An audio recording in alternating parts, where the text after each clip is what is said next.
Hey guys, we're back outside, and today is the day we're going to take this 5.3 out of our donor truck. And what we're going to do, since we have the truck here and not in a junkyard, we're going to go through it slowly. We're going to take everything out with purpose.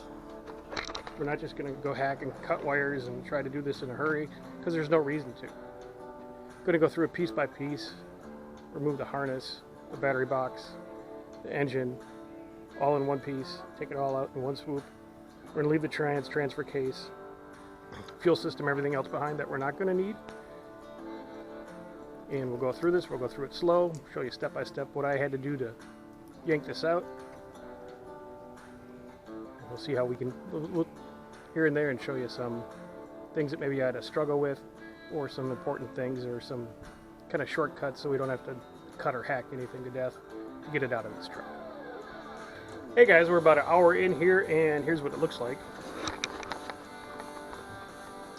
Radiator's out, condenser's out, all the front end stuff is off.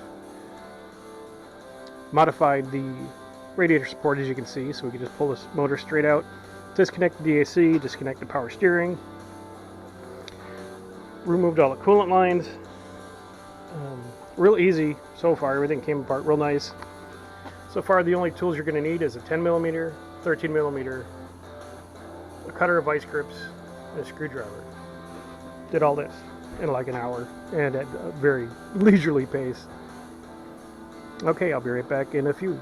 Okay, following day, this is kind of hour 3 of removing the engine. Here's what we got.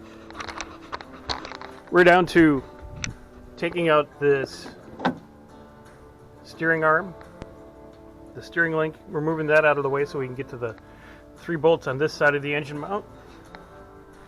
Come along this side. To get the engine mount, you take the heat shield off of this manifold, and you're kind of able to get to the 3 bolts to release the mount from the frame there. We'll go ahead, we'll pop the intake off to get the back bell housing bolts. And a few more wires. Disconnect the fuel lines when we take the manifold off, the intake manifold. And she should be ready to come out here shortly.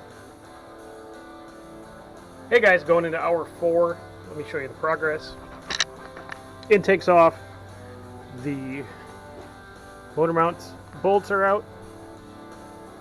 Motor mount bolts are off, EGR is disconnected, disconnecting everything on the intake manifold. A little bit of a learning process, but just go slow.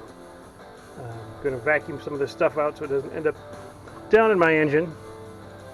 And then get behind here. I don't know if you can see that, but this is where those back bell housing bolts are. You have to get to yank the engine out. So we're close. And as soon as I get some bell housing bolts out, we'll be back and we'll actually show us taking this bad boy out of here. Hey guys, end of hour 4, the engine's out, sitting on the cherry picker. Not too bad. A couple quick tips. You definitely want to take your passenger side exhaust manifold off. You get to the bolts easier, you can get to these back bell housing bolts, which are always fun in these.